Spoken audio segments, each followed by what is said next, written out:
नमस्कार दोस्तों, कैसे हो आप सभी। आई होप कि आप अच्छे होंगे, आपकी पढ़ाई अच्छे से चल रही होगी। आज हम 12th के स्टूडेंट्स के लिए एक से रिलेटेड वीडियो लेकर आए हैं। विद्यार्थियों, राजस्थान बोर्ड के स्टूडेंट्स के लिए बोर्ड परीक्षा 2026 को ध्यान में रखते हुए महत्वपूर्ण प्रश्नोत्तर की सीरीज स्टार्ट कर रखी है और उस सीरीज का आज हम 8वां वीडियो लेकर आए हैं। राजस्थान बोर्ड के द्वारा जारी ब्लूप्रिंट के अकॉर्डिंग हम एक एक करके सभी चैप्टर से रिलेटेड इंपॉर्टेंट क्वेश्चंस देख रहे हैं, जिसमें हम पहले चैप्टर से 7वें चैप्टर तक के इंपॉर्टेंट क्वेश्चंस के वीडियो यूट्यूब चैनल पर अपलोड कर दिए हैं। विद्यार्थियों, यदि आप हमारे यूट्यूब चैनल पर नए हैं तो चैनल को सब्सक्राइब कर लीजिए, साथ में बेल आइकन भी दबा दीजिए ताकि आपको आगे की वीडियोस के नोटिफिकेशन मिलते रहे। देखिए, हम आरबीएससी के स्टूडेंट्स के लिए बोर्ड परीक्षा 2026 को ध्यान में रखते हुए जो इंपॉर्टेंट क्वेश्चंस की सीरीज हमने स्टार्ट कर रखी है, उस सीरीज में आज हम 8वां चैप्टर विद्युत चुंबकीय तरंगे लेकर आए हैं। राजस्थान बोर्ड के द्वारा जारी ब्लूप्रिंट के अकॉर्डिंग इस चैप्टर में से एक वस्तुनिष्ठ प्रश्न पूछा जाएगा आधे अंक का, एक रिक्त स्थान वाला प्रश्न पूछा जाएगा, ये भी आधे अंक का, और एक अति लघुत्रात्मक प्रश्न पूछा जाएगा 1 अंक का। कुल मिलाकर इस चैप्टर में से 3 क्वेश्चन पूछे जाएंगे 2 अंक के। अब देखिए, इस चैप्टर में से छोटे छोटे क्वेश्चन पूछे जाएंगे और बनते भी छोटे छोटे प्रश्न ही हैं, तो बारीकी से इस चैप्टर को पढ़ना होगा, लाइन टू लाइन इसको समझना होगा, क्योंकि इसमें से छोटे से क्वेश्चन पूछे जाएंगे और वो कहीं से भी पूछे जा सकते हैं। और देखिए, 2 अंकों का बड़ा ही महत्व है, क्योंकि यदि आपको 100% अंक प्राप्त करने हैं, 56 में से 56 अंक लाने हैं, तो हर एक क्वेश्चन मायने रखता है, हर एक टॉपिक मायने रखता है, हर चैप्टर महत्वपूर्ण होता है। तो ये चैप्टर भी अपने आप में महत्वपूर्ण चैप्टर है, क्योंकि 2 अंक का चैप्टर है। तो इस वीडियो में हम इस चैप्टर से रिलेटेड जितने भी छोटे छोटे क्वेश्चंस बन सकते हैं, जितने भी छोटे छोटे क्वेश्चंस प्रीवियस ईयर्स पेपर्स में पूछे गए हैं, उनको हमने शामिल किया है, उनको यहां पर हम देखेंगे, समझेंगे। विद्यार्थियों, मैं उम्मीद करता हूं कि यदि आप इन क्वेश्चंस को यहां पर सोल्व कर लेते हैं तो आपको आने वाली जो बोर्ड परीक्षा है उसमें मेरे हिसाब से कोई दिक्कत नहीं आएगी। विद्यार्थियों, इस चैप्टर में विद्युत चुंबकीय तरंगों के उपयोग से रिलेटेड क्वेश्चन पूछे जाने हैं। तो विद्युत चुंबकीय तरंगों के जो विभिन्न उपयोग हैं उनको आप बारीकी से पढ़ लेवें, समझ लेवें। साथ में विद्युत चुंबकीय तरंगों की तरंग परास, तरंगधीरी जो परास है वो कहां से लेकर कहां हो रही है, उनका बढ़ता क्रम, घटता क्रम, ये भी आप ध्यान रखें। विद्युत चुंबकीय तरंगों के गुणधर्म, जो गुण है, प्रॉपर्टीज हैं, वो भी महत्वपूर्ण है। साथ में एम्पियर मैक्सवेल का नियम और विस्थापन धारा, ये कुछ छोटे छोटे टॉपिक हैं जिनमें से बोर्ड एग्जाम में 100% क्वेश्चन पूछे जाएंगे। चलिए, बिना किसी देरी के इस वीडियो को आगे बढ़ाते हैं। सबसे पहले मैं वस्तुनिष्ठ प्रश्न ले लेता हूं। पहला जो हमारा प्रश्न है वो क्या है, देखिए, क्लाइस्ट्रॉन, क्लिस्ट्रॉन जिसे हम मैग्नेट्रॉन भी कहते हैं, देखो इसको क्लिस्ट्रॉन भी आपको मिल सकता है, इसकी जगह आपको क्या मिल सकता है, क्लिस्ट्रॉन या क्लाइस्ट्रॉन, एक ही बात है। मैग्नेट्रॉन द्वारा उत्पादन किया जाता है। तो ये एक ऐसे उपकरण है जिनकी सहायता से माइक्रोवेव क्रिएट होती है, उत्पन्न होती है। तो ऑप्शन ए यहां पर सही हो जाएगा। अगले क्वेश्चन की ओर बढ़ते हैं। विद्युत चुंबकीय तरंगे उत्पन्न होती है, जो इलेक्ट्रोमैग्नेटिक वेव्स उत्पन्न होती है, उसका मूल कारण क्या है। तो विद्यार्थियों, हमने पहले चैप्टर में पढ़ा कि स्थिर आवेश विद्युत क्षेत्र उत्पन्न करता है, गतिशील आवेश विद्युत क्षेत्र के साथ में चुंबकीय क्षेत्र उत्पन्न करता है, और जब वही आवेश त्वरित गति करने लगता है तो विद्युत क्षेत्र चुंबकीय क्षेत्र के साथ में वो विद्युत चुंबकीय तरंगों का उत्पादन करेगा। इट मीन्स त्वरित आवेश के द्वारा उत्पन्न होती है। किसके द्वारा उत्पन्न होती है? त्वरित आवेश के द्वारा उत्पन्न होती है।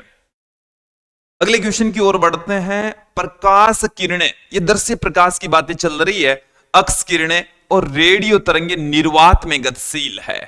तीनों ही तरंगे कहां गति कर रही है? निर्वात में गति कर रही है। और देखिए इनकी चाल और आवर्ती के बीच में रिलेशन पूछा है, तो इनकी चाल समान होगी, इनकी चाल समान होगी, लेकिन आवर्तियां भिन्न भिन्न होगी। तो ये ऑप्शन बी यहां पर सही होने वाला है। चाल प्रकाश के वेग के बराबर होगी, लेकिन इनकी आवर्ती अलग अलग होगी, तरंग दैर्घ्य अलग अलग होगा। ओके, अगले क्वेश्चन की ओर बढ़ते हैं। विद्युत चुंबकीय तरंगों की अनुप्रस्थ प्रकृति सिद्ध होती है, तो प्रकाश के ध्रुवण से इनकी अनुप्रस्थ प्रकृति को सिद्ध किया जा सकता है। तो अनुप्रस्थ प्रकृति ही विद्युत चुंबकीय तरंगों की प्रकाश की प्रकृति होती है, और इसे सिद्ध करने के लिए प्रकाश के ध्रुवण की घटना को समझना होगा, जानना होगा। अगले क्वेश्चन की ओर बढ़ते हैं। विद्युत चुंबकीय तरंगों की प्रकृति होती है, तो अनुप्रस्थ प्रकृति होती है। लास्ट क्वेश्चन में अभी हमने देखा कि विद्युत चुंबकीय तरंगे हैं वो अनुप्रस्थ प्रकृति की होती है। प्रयोगशालाओं में ये उपयोग आ गए हैं विद्यार्थियों, बैक्टीरिया से मुक्त कराने में उपयोग की जाती है। तो प्रयोगशाला को बैक्टीरिया से मुक्त करने के लिए अल्ट्रावायलेट रेज का प्रयोग किया जाता है, पराबैंगनी तरंगों का उपयोग किया जाता है। ओके, अगले क्वेश्चन की ओर बढ़ते हैं। निम्न विकिरणों में से किसकी तरंग दैर्घ्य अधिकतम होगी? हमें कुछ तरंग दैर्घ्य की प्रास इनकी लिखनी पड़ेगी। देखिए विद्यार्थियों, मैं सबसे पहले आपके सामने विद्युत चुंबकीय तरंगे लिख देता हूं। विद्युत चुंबकीय तरंगे, ये 7 तरंगे होती है। गामा तरंगे, कौन गाएगा? अक्स तरंगे, पराबैंगनी तरंगे, दृश्य तरंगे,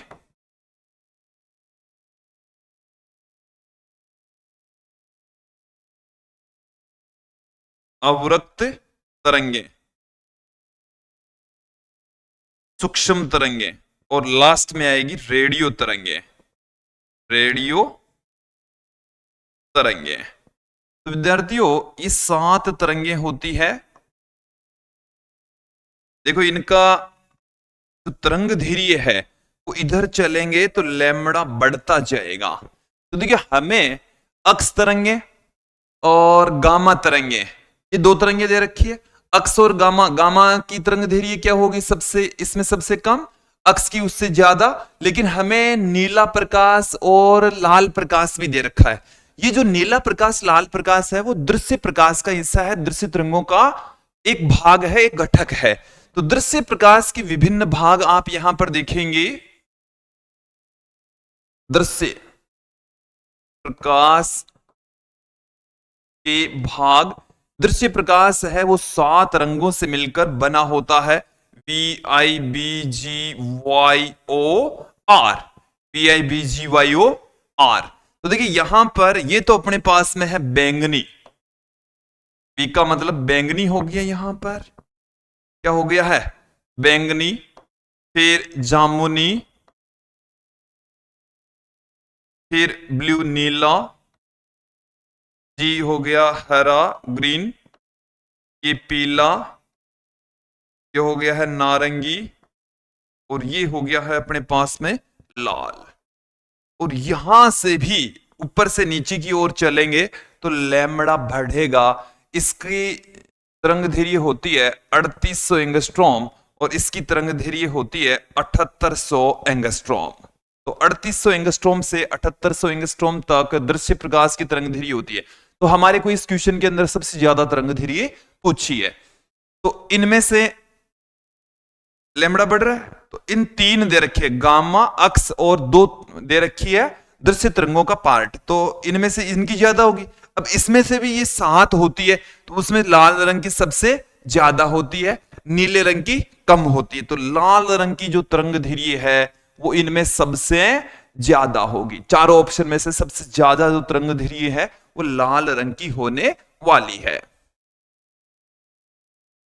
नेक्स्ट क्वेश्चन देखें। विद्युत चुंबकीय दोलों में संचित ऊर्जा किस रूप में होती है? तो इलेक्ट्रोमैग्नेटिक वेव्स का जो ऑसिलेशन होता है उसमें जो एनर्जी है वो विद्युत ऊर्जा और चुंबकीय ऊर्जा दोनों ऊर्जाओं के रूप में संचित होती है। तो ऑप्शन सी यहां पर सही हो जाएगा।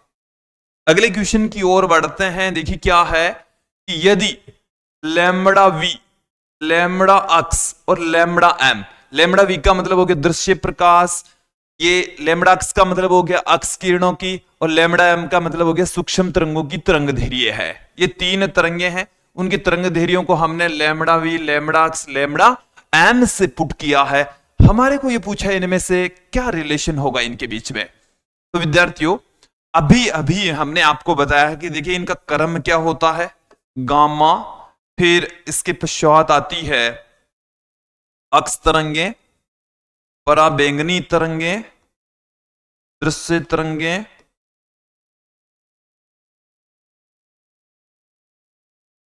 अवरक्त तरंगे,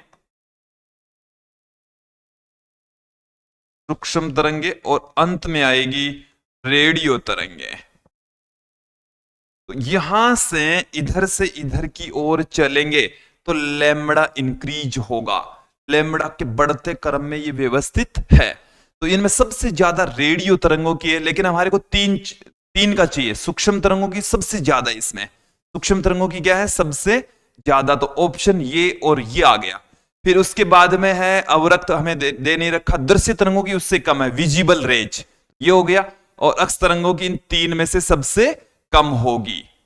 तो ये लैम्बडा का बढ़ता क्रम है, तो उसके आप क्रम इनका जरूर ध्यान रखें, ताकि एग्जाम में ऐसा कोई क्वेश्चन पूछा जाए तो कोई दिक्कत ना आए।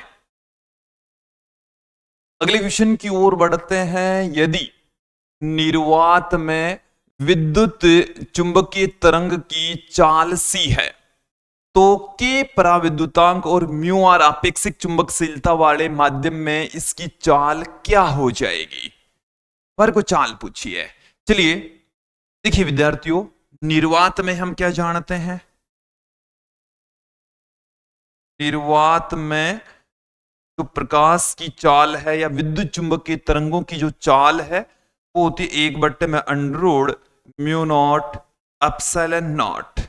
और जैसे ही मैं माध्यम की बात करता हूं, माध्यम में क्या हो जाएगा, माध्यम में Cm बराबर 1/, यहां पर आ गया म्यू एप्सिलॉन, म्यू एप्सिलॉन।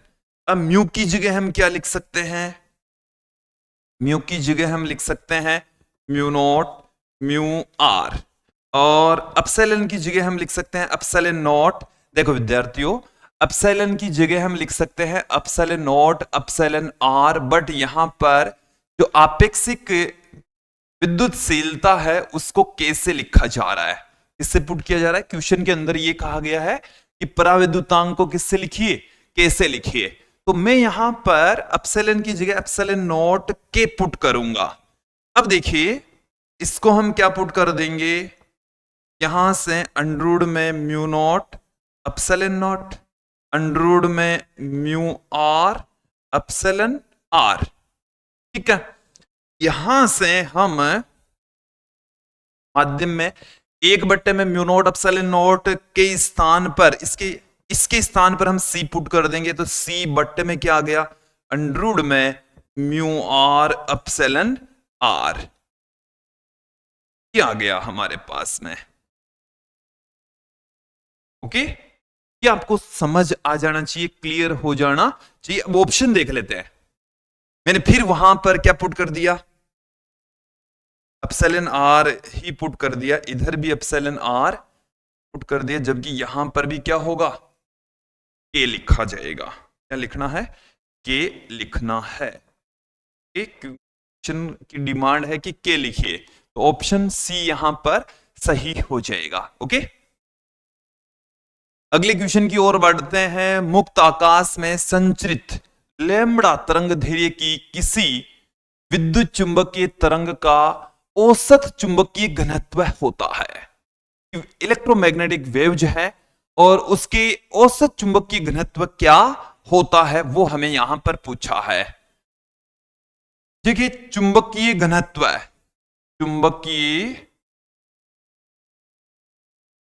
घनत्व, चुंबकीय घनत्व को हम UM से लिखते हैं, और ये बराबर होता है 1/2 B² अपॉन म्यू नॉट के इक्वल होता है, इसके तुल्य होगा। तो यहां पर हमारे को इसी रूप में ही दे रखा है, तो ऑप्शन बी यहां पर सही हो जाएगा। लैम्बडा के टर्म्स में होगा ही नहीं, लैम्बडा के टर्म्स में नहीं है, तो लैम्बडा के टर्म्स में नहीं है, तो ऑप्शन केवल हमारे पास में वैसे ही ऑप्शन बी बचता है। ओके, वैसे तो ये यदि मेरे से इसमें पूछा जाए तो ये जो क्वेश्चन है वो एकदम एग्जैक्ट नहीं है, ये कंट्रोवर्शियल क्वेश्चन है विद्यार्थियों। कैसे कंट्रोवर्शियल है? क्योंकि ये चुंबकीय ऊर्जा घनत्व का फॉर्मूला है। किसका फॉर्मूला है? चुंबकीय ऊर्जा घनत्व का।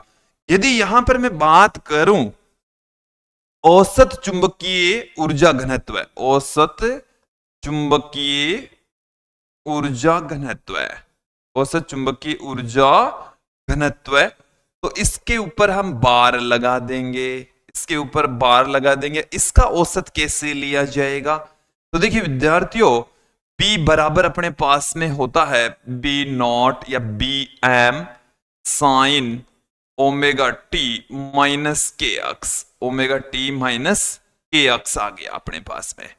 यहां से बी स्क्वायर, बी स्क्वायर, अब इसका पूरे का औसत लेंगे तो साइन स्क्वायर का औसत मान 1/2 होता है, तो बी एम का स्क्वायर बट्टे में 2 आ जाएगा, बट्टे में क्या आ जाएगा? तो औसत चुंबकीय ऊर्जा घनत्व है वो 1/4 पी एम स्क्वायर बट्टे में म्यू नॉट, ये आएगा। ओके, तो ये हमारे पास में फॉर्मूला है, इस तरीके से आएगा। यदि ये दे रखा है तो इस फॉर्म में इसका आंसर हो जाएगा। अगले क्वेश्चन की ओर बढ़ते हैं। देखिए क्या है, यदि सतह पर आपतित कुल विद्युत चुंबकीय ऊर्जा, कोई सतह है उसके ऊपर आपतित विद्युत चुंबकीय तरंगों की जो ऊर्जा है वो U है, तब प्राप्त कुल संवेग अवशोषण के लिए होगा, संपूर्ण अवशोषण के लिए U/C और पूर्णतः परावर्तक पृष्ठ के लिए 2U/C। तो देखिए यहां पर ध्यान दें, संपूर्ण अवशोषण के लिए, संपूर्ण अवशोषण के लिए क्या हो जाएगा? संपूर्ण अवशोषण के लिए संवेग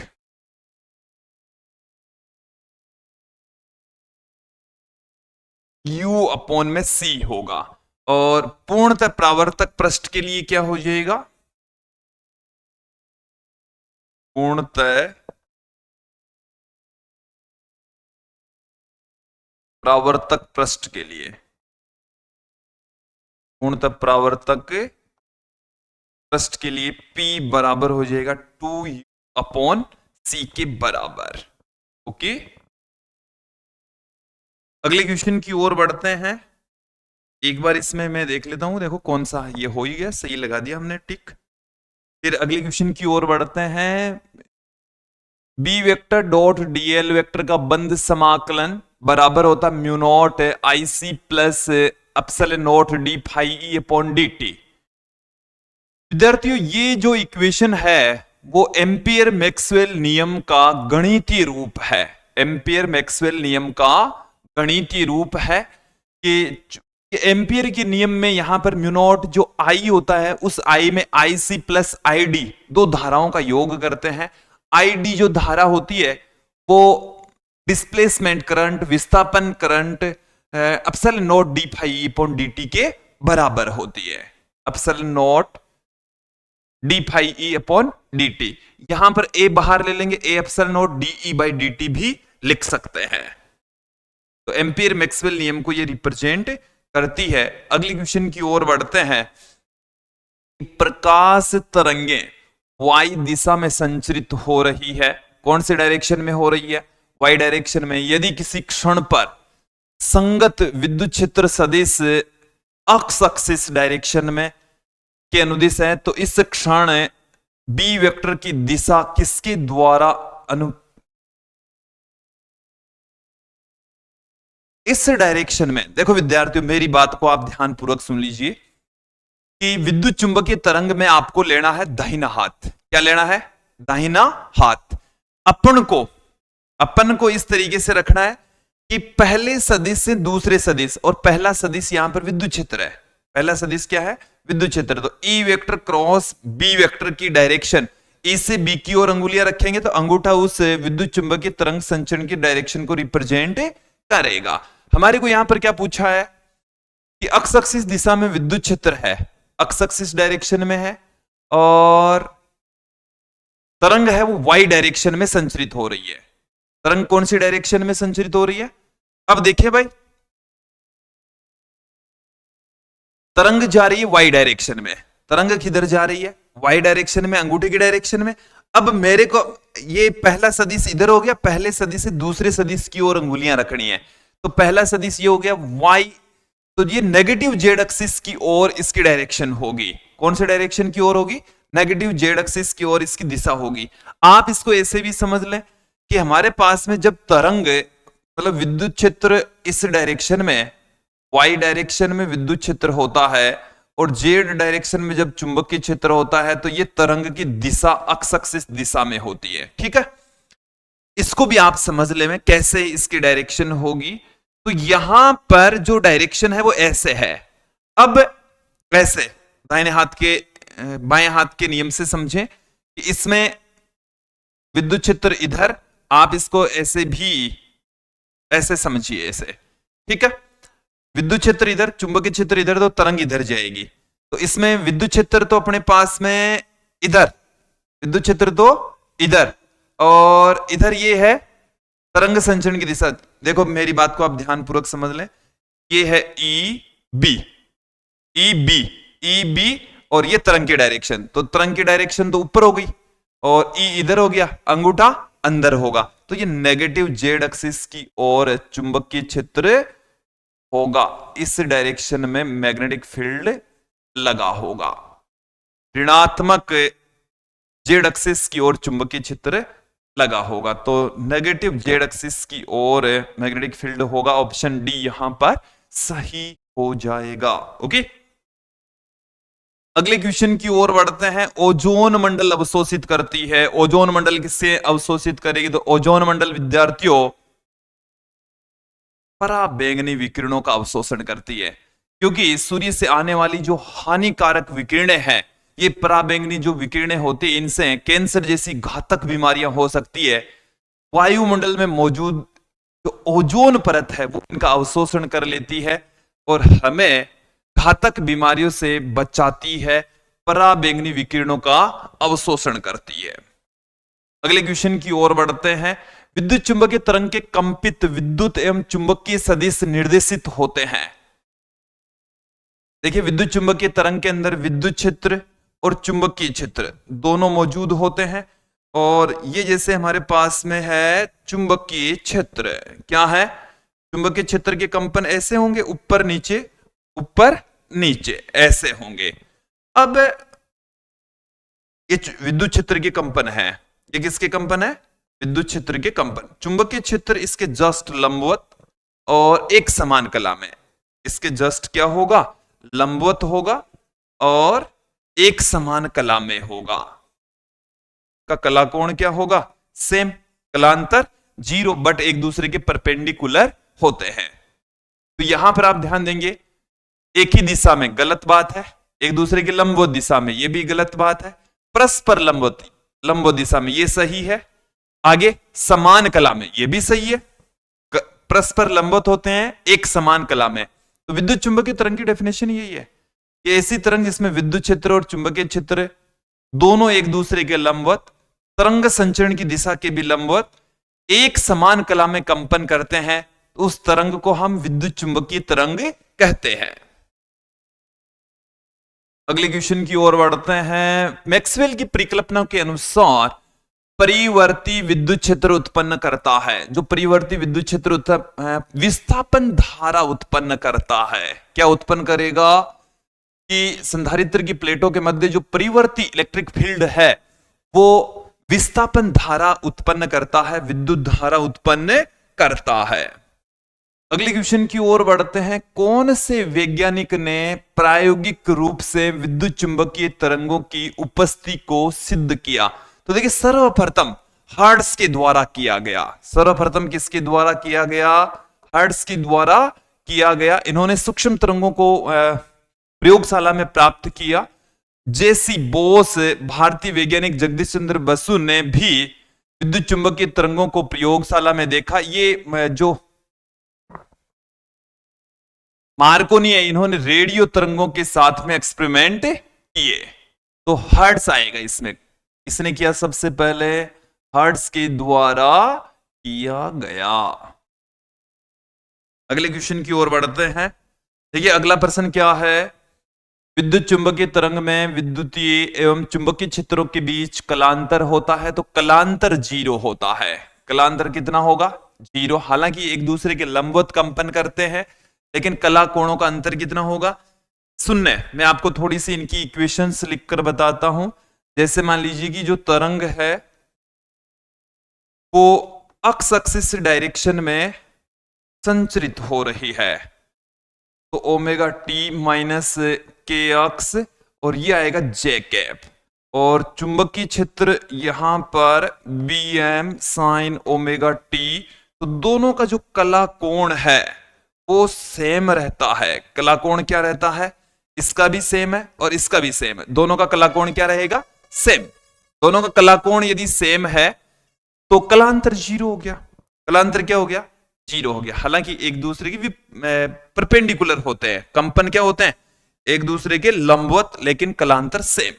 कलांतर 0, कलाकोण सेम। विद्युत चुंबकीय तरंग में विद्युत ऊर्जा यूई और चुंबकीय ऊर्जा यूबी दोनों बराबर होते हैं। दोनों की वैल्यू क्या होती है? बराबर। देखो कैसे होती है बराबर। यूई बराबर होता है 1/2 एप्सिलॉन नॉट ई स्क्वायर के, और यूबी है ये बराबर होता है 1/2 B square upon mu naught के। यहां से ई के स्थान पर हम क्या पुट कर सकते हैं? चलिए एक रिलेशन में आपको बता देता हूं। ई बट्टे में बी है, इसको हम सी लिख सकते हैं, और सी बराबर हम लिख सकते हैं 1/, अंडररूट में mu naught epsilon naught. Then अपन को क्या मिल जाएगा? 1/2 एप्सिलॉन नॉट ई स्क्वायर, तो ई की जगह हम पुट कर देंगे बी इंटू सी का स्क्वायर, तो 1/2 epsilon naught B square into C square, और सी का जो मान है वो अपने पास में है ये, तो एप्सिलॉन नॉट से एप्सिलॉन नॉट कैंसिल हो जाएगा, और ये अपने पास में एप्सिलॉन नॉट से एप्सिलॉन नॉट कैंसिल हो गया, तो 1/2 बी स्क्वायर अपॉन में म्यू नॉट, जो कि क्या है? यूबी, जो कि क्या है? यूबी है। तो दोनों क्या है भाई? बराबर है। दोनों ही क्या है? बराबर होंगे, तो बी के बराबर आएगा। अगला क्वेश्चन देखें। ये प्रकाश का वेग है c के बराबर, अभी अभी मैंने बताया, और प्रकाश का वेग 3 × 10⁸ मीटर प्रति सेकंड होता है, तो ऑप्शन ए यहां पर सही हो जाएगा। अगले क्वेश्चन की ओर बढ़ते हैं कि निम्नलिखित में से कौन सी विद्युत चुंबकीय तरंग नहीं है? तो देखिए गामा तरंगे, अक्स तरंगे, पराबैंगनी तरंगे, दृश्य तरंगे, अवरक्त तरंगे, सूक्ष्म तरंगे और रेडियो तरंगे। तो अल्फा किरणें हैं, ये विद्युत चुंबकीय तरंग नहीं है। अवरक्त तरंगे हैं, गामा तरंगे हैं, अक्स किरणें हैं, तो ऑप्शन ए यहां पर सही हो जाएगा। अगले क्वेश्चन की ओर बढ़ते हैं। विद्युत चुंबकीय तरंग में विद्युत क्षेत्र का आयाम दे रखा है, चुंबकीय क्षेत्र का आयाम हमें पूछा है, तो ई एम बराबर हमें क्या दे रखा है? 6 वोल्ट प्रति मीटर। हमें चुंबकीय क्षेत्र का आयाम पूछा है, बी एम की वैल्यू पूछी है, तो बी एम बराबर देखिए कितना आ जाएगा? ई एम बट्टे में बी एम बराबर होता है सी, यहां से बी एम बराबर आ गया है ई एम बट्टे में सी। ई एम की वैल्यू कितनी है? 6। सी की वैल्यू कितनी? 3 × 10⁸, तो यहां से ये 2 × 10⁻8 टेस्ला आ गया। 2 × 10⁻8 टेस्ला, ऑप्शन बी यहां सही हो जाएगा। ऐसा क्वेश्चन मॉडल पेपर में भी है, तो इसलिए इस टाइप के क्वेश्चंस को आप जरूर सोल्व कर लेवे। यदि ई वेक्टर तथा बी वेक्टर विद्युत चुंबकीय तरंग के क्रमशः विद्युत वेक्टर और चुंबकीय वेक्टर हैं, तो विद्युत चुंबकीय तरंग के संचरण की दिशा किसके अनुदिश होगी? तो देखिए विद्यार्थियों, इसके लंबवत होती है, इसके भी लंबवत होती है, और ये तो अदिश राशि हो गई है। ये तो क्या हो गई है? अदिश राशि।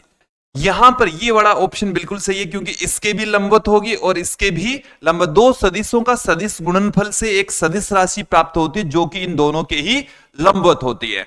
और मैं आपको बता दूं कि जो विद्युत चुंबकीय तरंग होती है, उसमें विद्युत क्षेत्र और चुंबकीय क्षेत्र दोनों एक दूसरे के लंबवत होते हैं, और तरंग संचरण की दिशा के भी लंबवत कंपन करते हैं।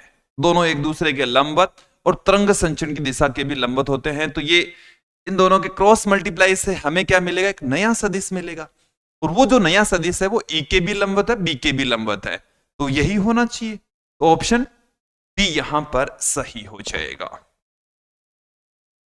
अगले क्वेश्चन की ओर बढ़ते हैं। सबसे अधिक आवृत्ति वाली तरंग है, चलिए, जिनकी तरंग धीरी सबसे कम, उसकी आवृत्ति सबसे ज्यादा। चलिए, सबसे कम गामा तरंगे, तरंग धीरी कौन सी है? तो यही आ गया ऑप्शन, और क्या?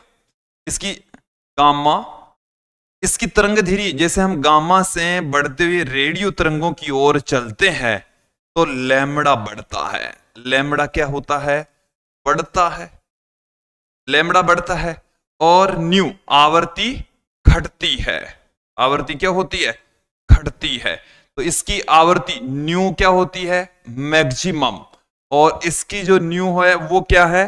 मिनिमम। इसका जो लैम्बडा होता है वो मिनिमम होता है, और इसका लैम्बडा होता है वो मैक्सिमम होता है। तो गामा तरंगे आ जाएगा। क्या आ जाएगा? गामा तरंगे। अगले क्वेश्चन की ओर बढ़ते हैं। विद्यार्थियों, ये तो थे कुछ ऑब्जेक्टिव टाइप के क्वेश्चंस, मल्टीपल चॉइस वाले क्वेश्चंस। अब हम रिक्त स्थान वाले कुछ क्वेश्चंस आपके लिए लेकर आए हैं।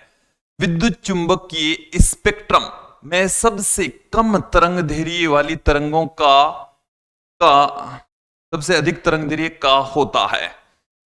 सबसे कम तरंग दैर्ध्य किसका होगा? कौन सी तरंग का सबसे कम होगा? देखो, गामा से मैंने स्टार्ट किया। गामा से यदि आप रेडियो तरंग की ओर चलते हैं, रेडियो तरंग की ओर चलते हैं, तो ये लैम्बडा का बढ़ता क्रम है। इधर क्या होगा? लैम्बडा बढ़ता है। इधर लैम्बडा क्या होता भाई? बढ़ता है। तो गामा का तो क्या होगा? सबसे कम। सबसे कम गामा, गामा तरंगों का, तथा सबसे अधिक तरंग दैर्ध्य रेडियो तरंगों का होता है। बस, लंबी चौड़ी कहानी नहीं है। दो तीन आ गए ऐसे क्वेश्चन, ठीक है। किरणों को उष्मीय विकिरण भी कहा जाता है। कौन सी किरणों को कहा जाता है? अवरक्त किरणों को। अवरक्त किरणों को उष्मीय विकिरण भी कहा जाता है। एक और क्वेश्चन देखें। किसी विद्युत चुंबकीय तरंग के विद्युत क्षेत्र का आयाम 60 वोल्ट पर मीटर है। मुक्त आकाश में चुंबकीय क्षेत्र का आयाम क्या होगा? देखिए, ई एम बट्टे में बी एम बराबर होता सी। हमारे पास में यहां से बी एम बराबर क्या आ जाएगा? ई एम बट्टे में सी, और यहां से इन दोनों की वैल्यू हम पुट कर देंगे। 60 बट्टेवा 3 गुणा 10 की घात 8, क्या आ गया? 20 गुणा 10 की घात माइनस 8। इसको मैं 2 गुणा 10 की घात माइनस 7 टेस्ला भी लिख सकता हूं। 2 गुणा 10 की घात माइनस 7 टेस्ला भी इसको लिखा जा सकता है। नेक्स्ट क्वेश्चन की ओर बढ़ते हैं कि निर्वात में विद्युत चुंबकीय तरंगों का वेग प्रकाश के वेग के बराबर होता है। और कितना होता है? 3 गुणा 10 की घात 8 मीटर प्रति सेकंड होता है। विस्थापन धारा में परिवर्तन के कारण से उत्पन्न होती है। विस्थापन धारा किस वजह से उत्पन्न होती है? विद्युत क्षेत्र में। विद्युत क्षेत्र में, या इसकी जगह आपको मिल सकता है विद्युत फ्लक्स में परिवर्तन के कारण से उत्पन्न होती है। राडार प्रणाली में, देखिए जो राडार प्रणाली है इसमें सूक्ष्म तरंगों का उपयोग किया जाता है। सूक्ष्म तरंगों का उपयोग किया जाता है।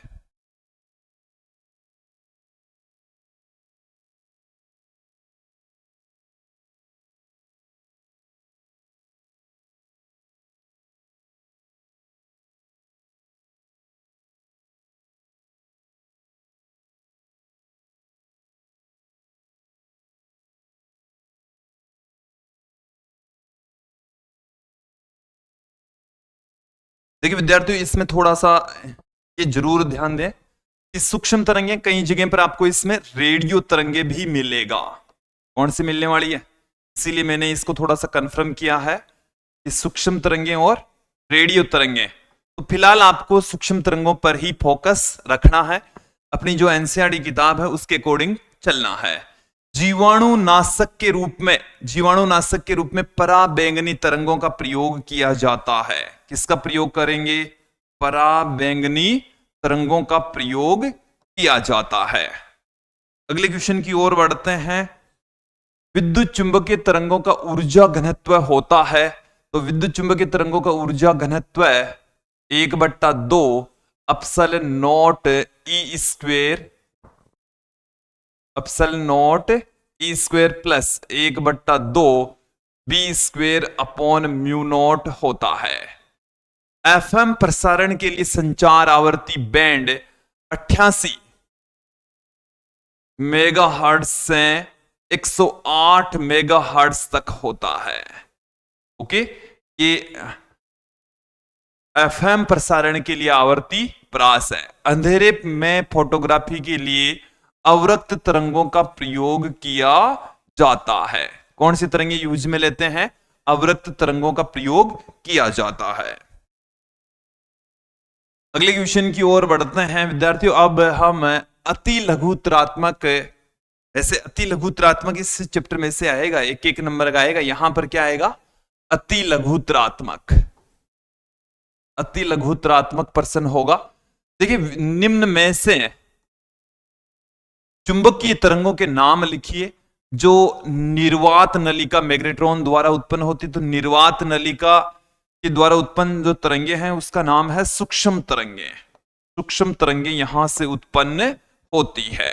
कौन सी तरंगे उत्पन्न होगी, सूक्ष्म तरंगे यहां से उत्पन्न होने वाली है। ओजोन परत द्वारा अवशोषित होती है, तो ओजोन परत द्वारा पराबैंगनी तरंगों का अवशोषण होता है। कौन सी तरंगे अवशोषित होगी, पराबैंगनी।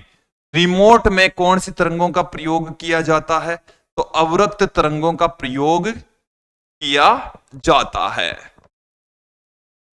रिमोट में कौन सी तरंगे यूज में आती है, अवरक्त तरंगों का प्रयोग किया जाता है। उच्च वेग इलेक्ट्रॉनों की धातु लक्ष्य पर बमबारी से उत्पन्न अक्स तरंगे उत्पन्न होती है।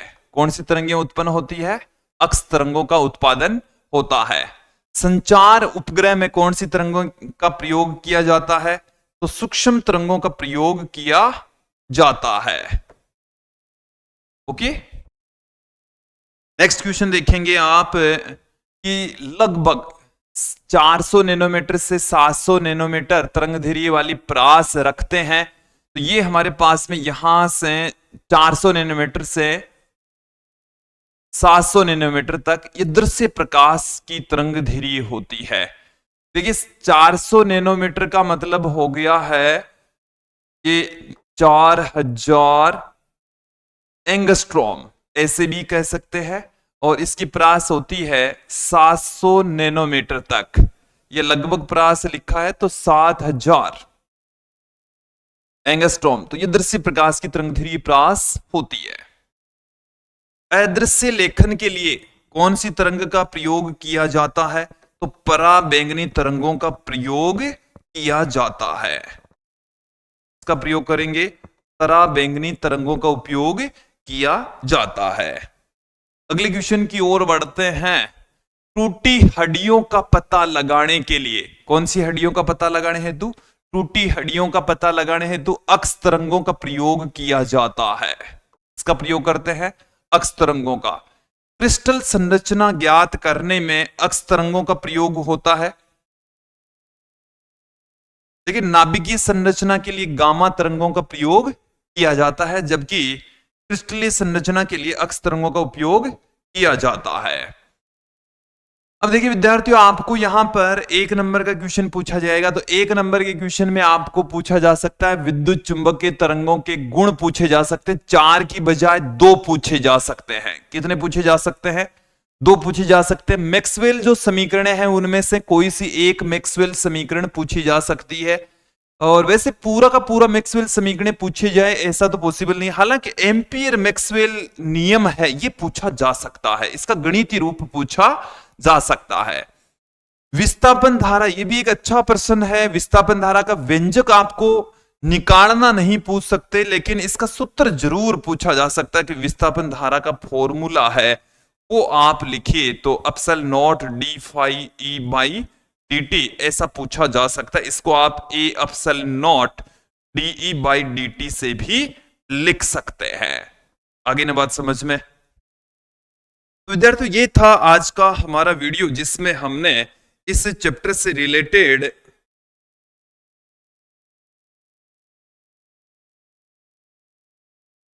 इंपोर्टेंट क्वेश्चंस यहां पर देखे समझे।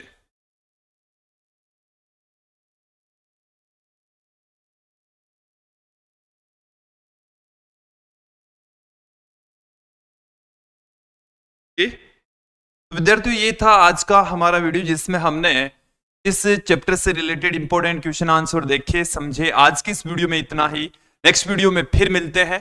धन्यवाद दोस्तों।